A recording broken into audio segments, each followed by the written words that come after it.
বেদাতের অনুসরণ করি। বেদাতে ছেয়ে গেছে এ দেশ। দোয়ার মধ্যে বেদাত, নামাজের মধ্যে বেদাত, সবখানে বেদাতে ছেয়ে গেছে। এগুলো থেকে বের হয়ে আসতে হবে। একটা সুস্থ সমাজ, ইসলামিক সমাজ আমরা চাচ্ছি এই এডুকেশন সিস্টেমের মাধ্যমে।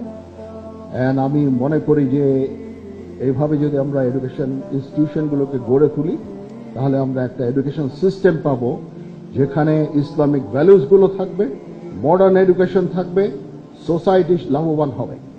মূলত বেদাতি হইল তারা। কথা বলেন ঠিক না বেটি? রাষ্ট্রের গুরুত্বপূর্ণ জায়গায় বেদাত খাওয়াই দিছে।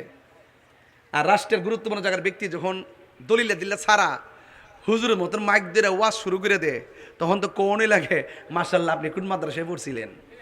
হ্যাঁ, ইসলামের সুমহান জায়গা যার দ্বারা আঘাতপ্রাপ্ত হবে, আমরা ইসলামের জায়গা থেকে তার প্রতিবাদ করবই।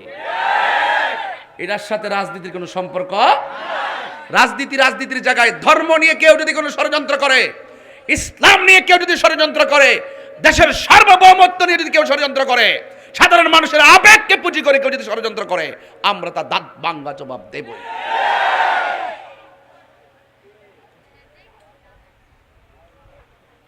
সকল ঈদের সেরা ঈদ, সকল ঈদের সেরা ঈদ, এতে কোনো সন্দেহ নাই।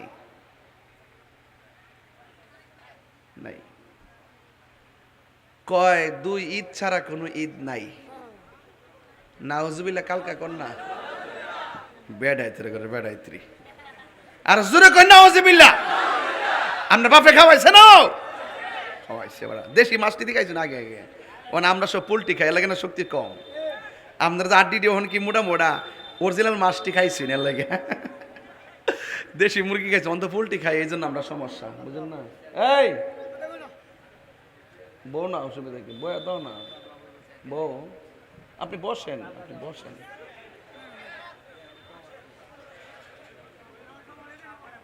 মারহাবা কন্যা কি লেগে? আপনার কি কষ্ট হইতেছে? দেখেন আমি কোন জায়গা ঢুকলে সব বুঝবেন ইনশাল্লাহ। তাহির হুজুর কি বাজিতপুরে নতুন? মনে আসেনি ডাক বাংলার কথা?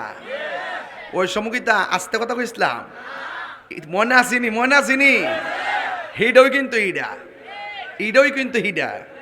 ইমান আকীদার প্রশ্নে আমি কাউকে ছাড় দেই না। কথা বলেন ঠিক কি না বলেন?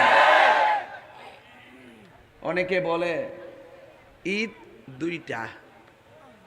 আপনারা বলেন ঈদ কি শুধু দুইটা? হাদিস শরীফে জুমার দিনকে ঈদ বলা হয়েছে, হাদিস শরীফে আরাফার দিনকে ঈদ বলা হয়েছে। তো তুমি দুই ঈদ না মাইন্না ঈদুল ফিতর ঈদুল আজহার প্রচার কইরা কি বোঝাতে চাইতেছ? বোঝা যাইতেছ যে তোমরা জাইন না সত্যকে গোপন করো। কোন ঈদই হইতো না যদি আমার নবীর শুভ আগমন না হইতো। সবসে বেহতর ঈদে মিলাদ নবী কা, সবার ঊর্ধ্বে ও সেরা আমাদের নবী। কথা বলেন ঠিক কিনা? এই যে ঈদে মিলাদ নবী, ঈদ, ঈদ অর্থ কি? খুশি। ঈদ অর্থ কি? খুশি বা আনন্দ। আর ঈদের সঙ্গে হইল যে আনন্দটা বারবার ফিরে আসে, যে আনন্দটা বারবার ফিরে আসে, এটাই ঈদ। এটাই কি? আর হঠাৎ করে যদি একটা 10 বছর লাগে আড়াই জায়গায়, এটা ঈদ না, এটা ঈদ না, বারবার ফিরে আসে আমাদের মাঝে। আর যারা বলে 12ই রবিউল আউয়াল জুলুস করা যাবে না, ঈদে মিলাদুন্নবী পালন করা যাবে না, এটা বেদাত বেদাত বেদাত বেদাত বেদাত বেদাত ফতোয়া দেয়। এদের কথায় আমরা কান দেব না। আমরা দাওয়াত করব, আপনারাও আসেন। নবী দুনিয়াতে আসছে, এটা রাস্তাত কেন? যদি আসমানে উইটটা গাছের থেকে লাভ দিয়ে যদি কইতে হয় নবী শুভাগমন করছে, আমরা খুশি। কথা বলেন ঠিক কিনা? নবীরে পায়া কি আমরা একদিন খুশি না প্রতিদিন খুশি? তো মিলাদুন নবী 12ই রবিউল আউয়াল কি প্রতিদিনের ভিতরে না বাইরে? ভিতরে। তো এই জন্য কোরআন পাইও আমরা খুশি, ইসলাম পাইও আমরা খুশি। একদিন না, আমরা প্রতিদিন খুশি। নবী পাইও আমরা খুশি। এই জন্য এই নবীর আগমনে যখন আমরা সবাই কাঁধে কাঁধ মিলে যখন রেলি করি, তখন আমরা সব ধর্মের মানুষদেরকে মেসেজ দেই, আজকে মাঠে কেন নামছি জানো? আজকে মাঠে নামছি এই জন্য যে এই দিনে আমার নবী দুনিয়াতে এসেছেন। জায়েজ আছে না নাই? বড় করে বলেন, জায়েজ আছে না নাই? কত রেলি করে, আনন্দ রেলি করে, ফতোয়া নাই। আর নবীর জুলুস করলে ফতোয়া দেয়। এখন বাজিতপুরের মানুষ আওয়াজ করে কোন এইবারের জুলুসটা কি দুর্বল হইব না সবল হইব? মানুষ কি কম না বেশি? সেদিন কি কোনো ঘুম থাকবো সহ? বলেন ইয়া রাসূলুল্লাহ, আর হুজুর বলেন ইয়া রাসূলুল্লাহ। মূলত বেদাতি হইল তারা। কথা বলেন ঠিক না বেটি? রাষ্ট্রের গুরুত্বপূর্ণ জায়গায় বেদাত খাওয়াই দিছে। আর রাষ্ট্রের গুরুত্বপূর্ণ জায়গার ব্যক্তি যখন দলিলে দিলে ছাড়া হুজুরের মতন মাইক দিয়ে ওয়াজ শুরু করে দে, তখন তো কোনই লাগে মাশাআল্লাহ আপনি কোন মাদ্রাসায় পড়ছিলেন? হ্যাঁ, গভীর মনোযোগ। আকাশের মন বেশি ভালো না। এরপরও আমি শুরুতেই ওয়াজটা ধরলাম বোঝার জন্যে বন্ধুরে আমার, ও আমার শাহনগরের বন্ধুরা, ও দিলালপুরের বাবা, ও বাজিতপুর কিশোরগঞ্জের বাবারা, আমার আল্লাহ ডাক দিয়ে বলে, ও নবীগণ, তোমরা দুনিয়ার মধ্যে যাইয়া বলবা আমার নবী আসতেছে। যদি তোমরা দুনিয়াতে এই সংবাদটা দিতে থাকো যার নাম আহমদ আর মোহাম্মদ, জোরে কন্যা সুবহানাল্লাহ।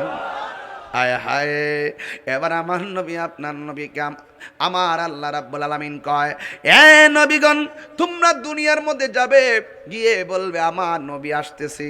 এই ডিউটিটা যদি পালন করতে পারো, আমি আল্লাহ তোমাদেরকে দুইটা জিনিস দান করব। একটা হলো নবুয়ত, আর একটা হইল আসমানি কিতাব। আর সব নবীগণ দুনিয়াতে আইসা শুধুমাত্র বলছে আখিরি জামানার নবী আসতেছে, যিনি সব নবীদের নবী। আমার আল্লাহ কেমন মহিয়ান, সব নবীরে দিয়া বলাইছে। যেমন মাহফিলটাতে সবাই প্রচার করছে আমি আসতেছি, আমি আসতেছি আসতেছি, এখন হঠাৎ করে যদি আমি না আসতাম তাইলে আপনারা বলতেন কমিটিরা মিথ্যা বলছে। ঠিক এমনভাবে সব নবীরা বলছে আমার নবী আসতেছে। যদি আল্লাহ নবীরে না পাঠাইতো, সব নবীর কথার উপরে মানুষের সন্দেহ ঢুকে যেত। আমার আল্লাহ আমার নবীরে পাঠাইয়া সব নবীর কথাগুলোকে সিল মেরে সত্যায়ন করেছে। এই চললে আমার যুবক, এইভাবে সব নবীরা আগে এসেছেন, আমার নবী সবার পরে এসেছেন। আমার নবী আপনার নবী বলেন, আনা খাতামুন নাবিয়্যিন লা নাবিয়্যা বাদি, আমি নবী হইলাম শেষ নবী, আমি নবীর পরে আর কোনো নবী আসবে না, আমি নবীর পরে আর কোনো নবী আসবে না। এই পৃথিবীর মধ্যে যদি কেউ বলে নবীর পরে নবী আসবে, এটা কাদিয়ানি সম্প্রদায়, এরা কোনোদিন মুসলমান হতে পারে না, এরা কাফের কাফের কাফের। নবীর পরে আর কোনো নবী আসবে না, আমাদের ঈমান আছে না নাই? আমার নবী শেষ নবী, আমার নবী সব নবীদের নবী, নবীর পরে আর কোনো নবী আসবে না। এই জন্য আমার বন্ধুগণ, মা আমেনা বলেন, আমি শুধু মানুষ থেকে শুনতেছি আমার মাঝে নবী এসেছে, কিন্তু একটা লক্ষণ আমি বুঝতে পেরেছি। আমি একদিন রাতের বেলায় আমার স্বামীর ঘরের ভিতরে ঢুকছি, ঢুকার পরে দেখলাম ঘরের চতুর্দিকে শুধুমাত্র অন্ধকার। আমি যখন ঢুকলাম দেখলাম লাইট ছাড়া ঘরটা আলো হয়ে গেছে। আমি হঠাৎ করে মনে মনে ভাবলাম চাঁদের আলো নাই, সূর্যের আলো নাই, দেখলাম ঘরটা অন্ধকার। ঢোকার সাথে সাথে ঘরটা আলো হয়ে গেছে। আমি ডানে তাকাইলাম, উৎস পেলাম না, বামে তাকাইলাম, উৎস পেলাম না, সামনে তাকাইলাম, উৎস পেলাম না, পিছনে তাকাইছি, উৎস পেলাম না। হঠাৎ করে আমি দেখলাম যেই নূরের আলোটা ঘরের ভিতরে ঝলমল করে, ওই নূরের আলোর উৎস হলো আমার স্বামীর কপাল, আব্দুল্লাহর কপাল মুবারক।